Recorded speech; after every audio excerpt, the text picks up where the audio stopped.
It's time we ask this question about the Cincinnati Bearcats. If not now, then when? Our Locked On Bearcats, your daily podcast on the Cincinnati Bearcats, part of the Locked On Podcast Network. Your team every day.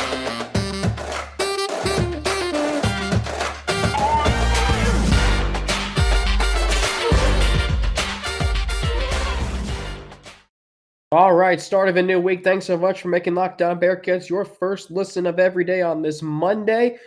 Locked On Bearcats is part of the Locked On Podcast Network, your team every day, free and available everywhere you get your podcasts, including right here on YouTube. I paused for a second because I thought we had a title sponsor today, but we do not. So that is rare for a Monday, at least for 2023. But 2023, the Cincinnati Bearcats once again losing the game to a quad one team. And this game, by the way, did I introduce myself? I'm Alex Frank, your host each and every day. Man, we're really off to a great start today. Right here on Locked On Bearcats, part of the Locked On Podcast Network, your team every day. We're off to about as good of a start as Cincinnati got off to yesterday against Memphis, losing 76-73 at the FedEx Forum in Memphis, dropping to 19-11 overall, 10-7 in American Athletic Conference play. Cincinnati lost this game yesterday. I'll get into the proverbial question of if not now, then when. But here's why Cincinnati lost this game yesterday to Memphis. Turnovers, bad shooting in the first half, and they got behind early. And if you listen to my game preview yesterday, those were three things I talked about. Really two. Things I talked about yesterday. I said to watch the assist to turnover ratio for both teams. We'll get to that in just a second because, I'm still upset about how that game played out yesterday. Specifically, turnovers and three-point shooting. If there are two things that are the two strongest assets to this Bearcats team, it's that they don't turn the ball over. They came into yesterday averaging just 10.8 turnovers per game, and they led the American Athletic Conference in three-point shooting. Those were the two things that this team, and still are, I think. You might be screaming at me right now after I just said that, after what happened yesterday. But not turning the ball over and shooting the ball well from three are two things that this team does really well. But they did not do those two things well yesterday. And it cost them the game. Particularly in the first half. What did I say yesterday? The Bearcats had to get off to a good start. And through the first 4+ minutes, they did. They were up 9-8. But then Memphis got on a little run. Bearcats got a little frantic, turned the ball over. Alex Lomax was wreaking havoc. And by the time you could blink, Memphis was in front by 15. All because Cincinnati turned the ball over 11 times in the first half and shot the ball 3 of 13 from three-point range. 3 of 13. Exactly the reason why they lost the first game to Memphis. They were 1 of 13 in the first half in the first game back on January 22nd. They were 3 of 13 in the first half yesterday. 4 for 26. And they could not get a three-point shot. This team does a lot of things well. In addition to the two things I mentioned. Number 3 is that they can dig themselves out of deficits and fight back. And they did yesterday, but that's moot. They would never have had to do that if the two things that they do well actually worked yesterday. They didn't. You will not win games when the two things you don't do well or do well don't go well, especially on the road. Doesn't matter if you battle back, they were already doomed. 11 turnovers in the first half, 7 combined turnovers from DeJulius and Nolly. And you're down 41-30. Sounds about right. The Bearcats equaled their turnover average in the first half yesterday. Doubled it for the game. Almost. This team led the conference coming into yesterday in three-point shooting. Shot themselves right out of the game in the first half. 3 of 13. And for context, Memphis has some good shooters. For context, Memphis only attempted 15 threes and made 3. And they still found a way to win the game. The Bearcats shot the ball at a better field goal percentage clip than Memphis. Yet Memphis still managed to win the game. Memphis, in the second half, attempted 10 threes and made 1.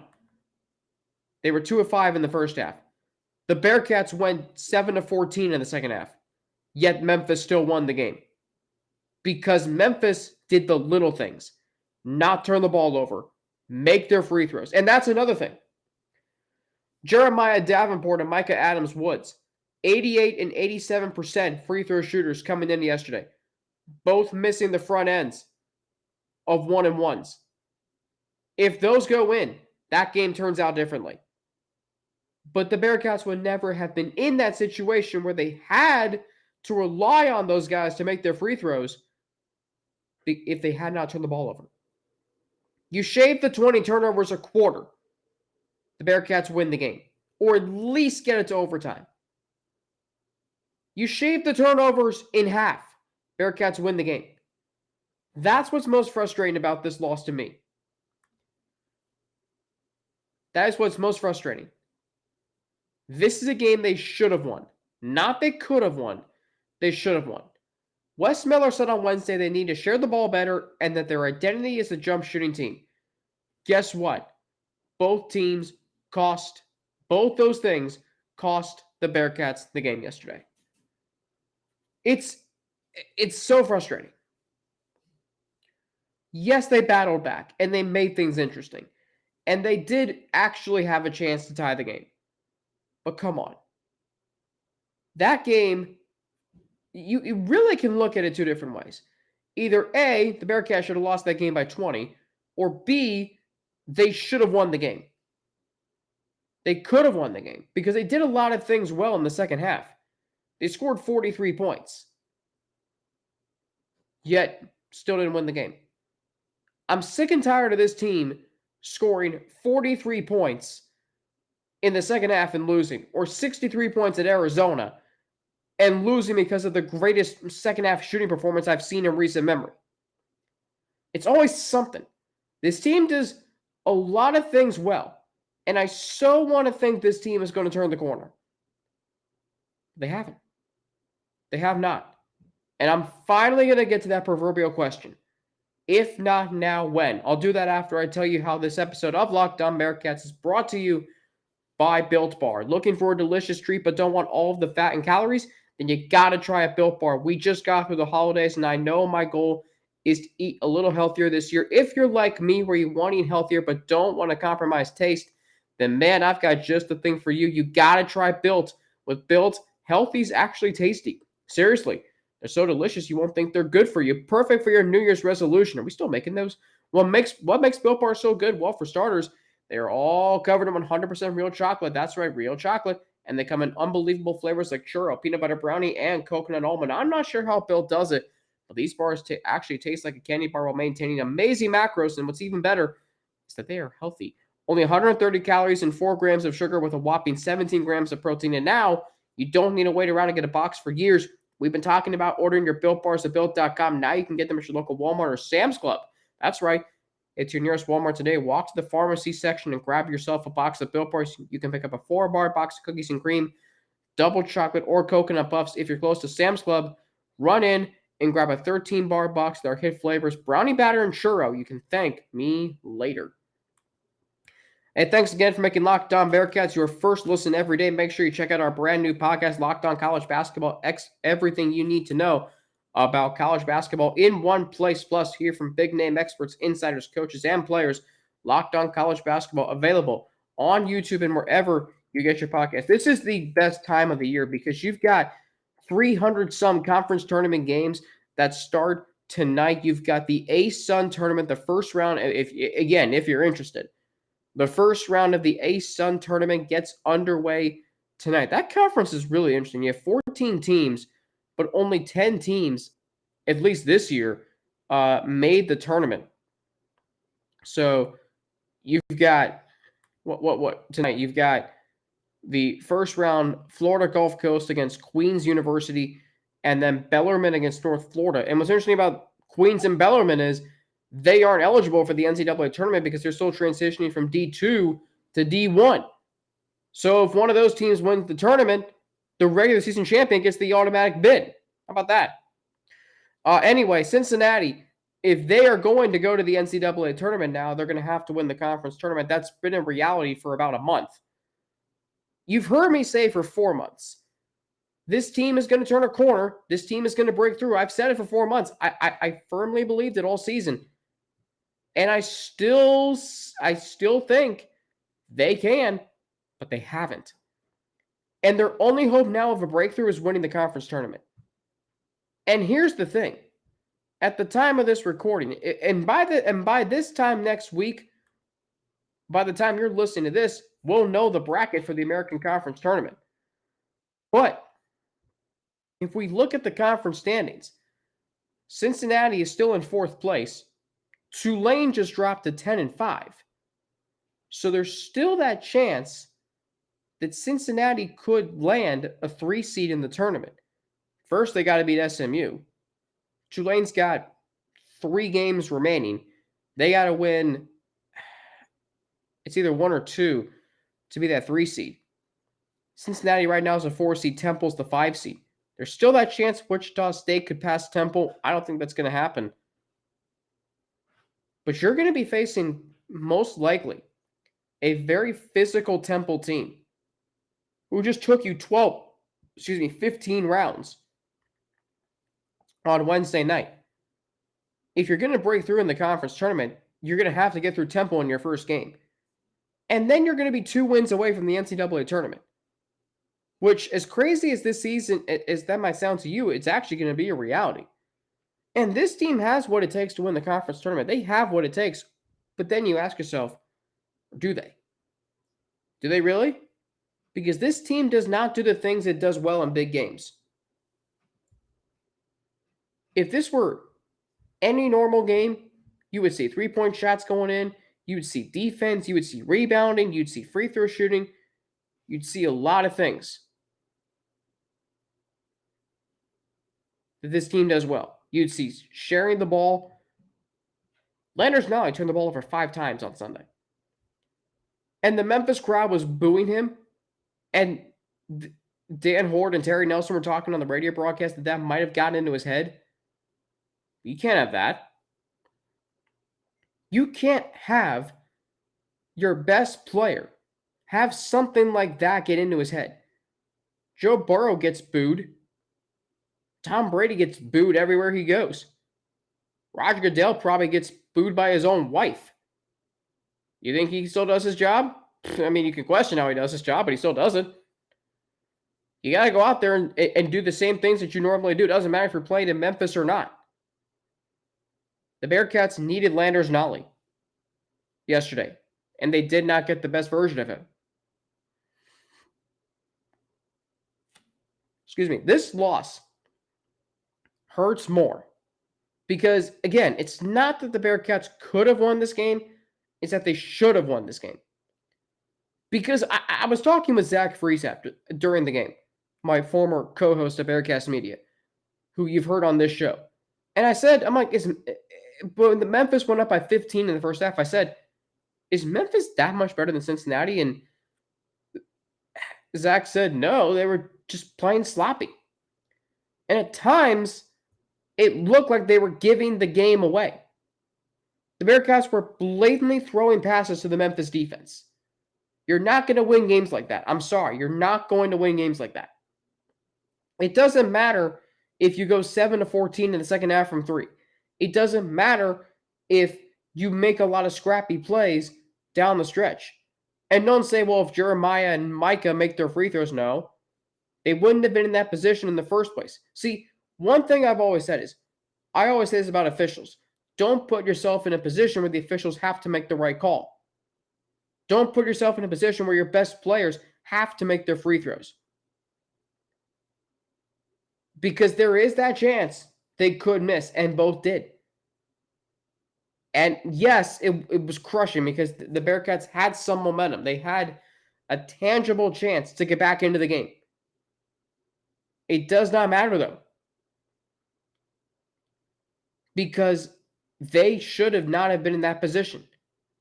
You shave the turnovers a quarter. Memphis had 24 points off 20 turnovers. Shave the turnovers a quarter, you probably come out with a win. Or again, at the very least, you go to overtime. And look at the Bearcats' losses this season. They lost to Houston twice. Houston's the number one team for a reason. They are going to go on a run of the tournament. They have what it takes. Last 2 years, they've won 7 NCAA tournament games. Arizona, they were just better than Cincinnati. Say what you will about the Bearcats' effort in that game, and it was admirable. Arizona was just far and away the better team. There's a reason why they are a top 10 team in the country, and it took a 60-foot buzzer beater from Arizona State to knock them down this past weekend. By the way, side note, have you seen what Mick Cronin's been doing at UCLA?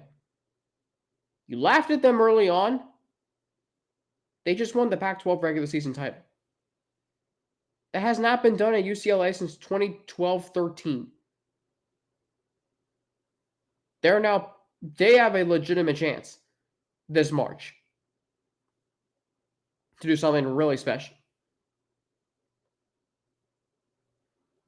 Xavier, they were better than Cincinnati talent-wise. Look at them. You look at them now. Ranked in the top 25. They got a shot to do something in March. But Memphis is not that much better than Cincinnati. They're not. But there is a pattern here. Look at the big games. Look at the slow starts in those games. It's outside of Houston the second time around, I should say. You can't feel yourself out for 30 minutes and then decide to turn it on because there's only 10 minutes left. That's not going to work against good teams. And if this team doesn't break through in the conference tournament, you're going into the Big 12 with a lot of question marks about your ability to win against elite competition because you can't have slow starts against good teams. Every conference game in the Big 12 is going to be a quad one game. You're not going to have time. You're going to have a Saturday game against Iowa State, and then 48 hours later, you're on the road to Kansas State. That's how the Big 12 is going to be. And if this team can't beat Memphis and Houston,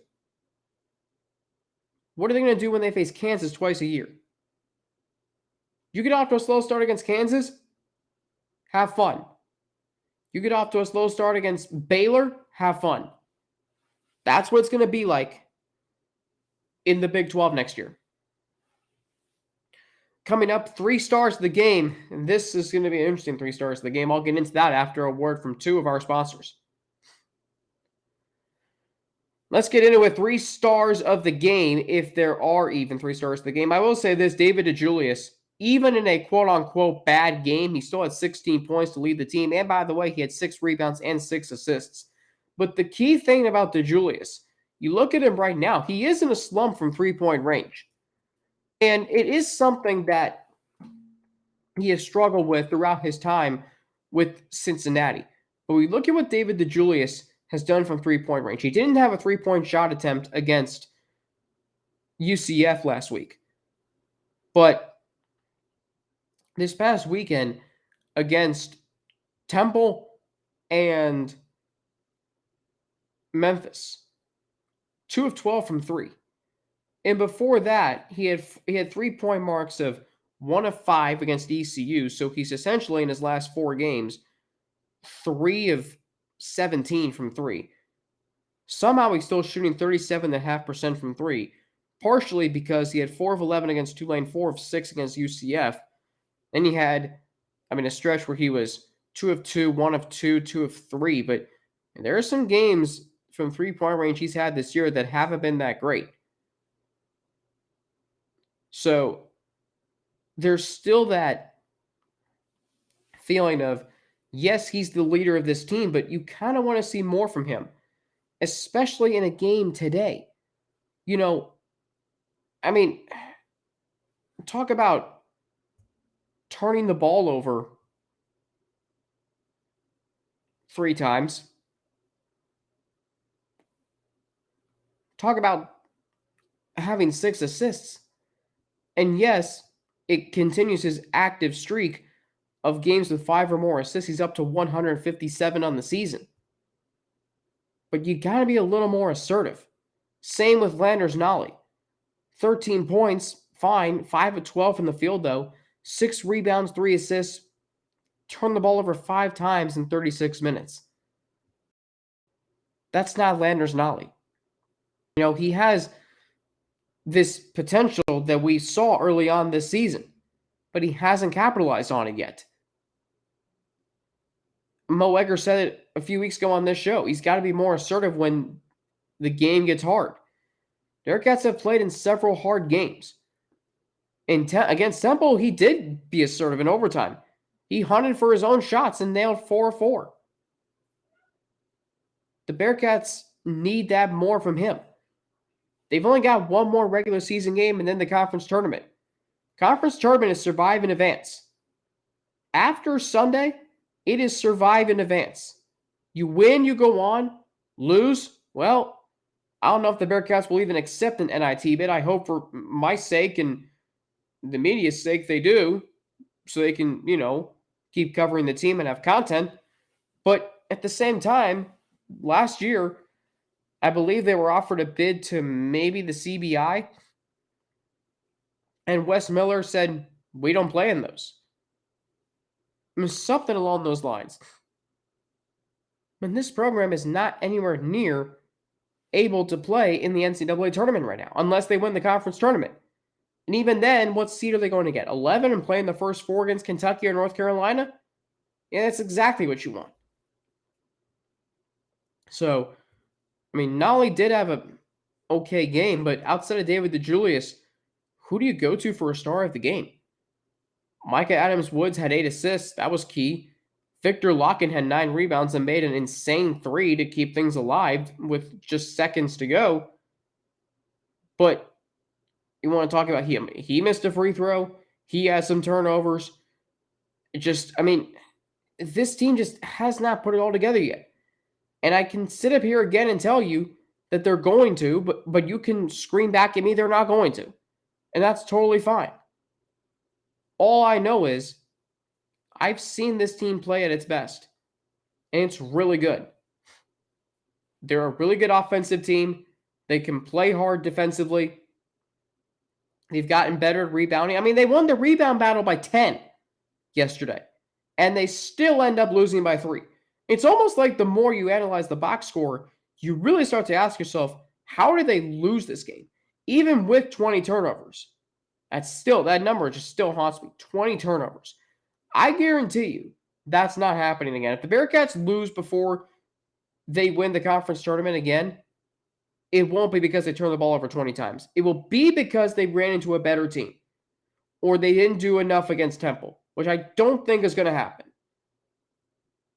But man, and unfortunately for the Bearcats, not only are they going to face the number 1 team in the country or in the conference tournament against Houston potentially a week from Saturday, they're going to face the number 1 team in the country. And we've seen them upset the number 2 team in the semifinals of the conference tournament before, if you look back 11 years ago against Syracuse. What's Saturday's date? March 11th? Something tells me that will be 11 years to the day that the Bearcats upset Syracuse. I think that's right. And I'm going to figure it out if it is. I should know if it is. But anyway, the point being is that this team has what it takes to win the conference tournament. It's just a matter of getting over that hump and actually winning games like this. And what's sad to see is, as you watch the game yesterday and you see the star players on Memphis, Kendrick Davis and DeAndre Williams. It's March 9th that the Bearcats played Syracuse in 2012. So almost 11 years to the day. What's sad is this. Memphis has the star players. Bearcats have had them in the past. Nick Van Exel, Terry Nelson, Steve Logan, Danny Fortson, Kenyon Martin. They've always had the star players that have enabled them to beat Memphis. They still lead the all-time series 47-39 even after yesterday. A lot of classic games in that series, including 1992. There were some in the 2000s. There have been some recently. I mean, once again, another game against Memphis that the Bearcats, or that was decided by single digits. It is not like this team can't compete with Memphis. Wes Miller even said it after the game yesterday. This team can play with anybody. Well, yeah, we've known that for months now. I can sit up here and tell you that this team can play with anybody. They just don't have the star players, the alpha males, to close out games. That is the bottom line. Memphis has them. Houston has them. Tulane has 3 of them. Cincinnati doesn't have that on a consistent night in and night out basis. And guess what? You're going to need it in the Big 12 because you need someone who can get you those buckets, like a Devontae Graham, like anyone who was on Baylor's national championship team, anybody who was with Kansas last year, Frank Mason, anyone who has been a closer in the Big 12. That's who you need. Buddy Hield. Name me anybody, name me any other player. Any other player. That's who the Bearcats need. And I'll end with this. This program has not beaten Memphis or Houston since February 13th, 2020. I called that game for Bearcast Media. Memorable. I can tell you everything about that day, that night, because you always remember those kinds of games. Do you know what their record against Memphis and Houston combined since that game is? 0-13. 0-13. And by the way, that spans 2 head coaches.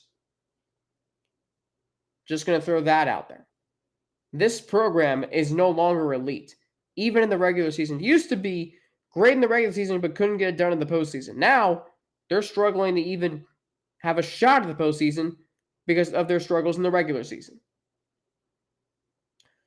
Coming up tomorrow, working on getting Caroline Fenton of Locked On LSU, because LSU did have success with the first-year head coach last year, and he's a former Bearcat. Then on Wednesday, we'll talk about how new offensive coordinator Brad Glenn impacts the quarterbacks on Cincinnati's roster. And then Wednesday at 12:30, back to our normal scheduled time for our weekly live room with Russ Heltman. We'll talk about how Brad Glenn impacts the quarterback room. Plus, Sunday's game yesterday, the Bearcats in Memphis. Look ahead to SMU's Senior Day on Sunday and what the Bearcats' chances of winning the conference tournament look like after another tough loss against an upper-tier team on Sunday. Then on Friday, we'll look at the biggest storylines heading into spring practice. Scott Satterfield is hosting his pre-spring practice press conference with select coaches on Thursday at noon down in Cincinnati. I'll be there, looking forward to bringing you content and coverage from that, and looking forward to the start of spring practice next Monday. And on Monday, we'll recap the Bearcats and SMU and look ahead to the conference tournament, which will start next Thursday from Fort Worth, Texas. The final American Conference dance for the Cincinnati Bearcats. Thanks so much for making Locked On Bearcats your first listen of every day. How about for your second listen? Check out our brand new podcast, Locked On College Basketball. Experts Isaac Shade and Andy Patton bring you everything you need to know on and off the court. Plus, hear from big-name experts, coaches, and players throughout the basketball landscape. Locked On College Basketball is available on YouTube and wherever you get your podcasts. I'm on Twitter at Frankie_Natty with 2 N's and an ATI. Instagram AlexFrank9_ and email alex3frank@gmail.com. Back tomorrow, hopefully with Caroline Fenton of Locked On LSU. If not, well, we'll have something for you.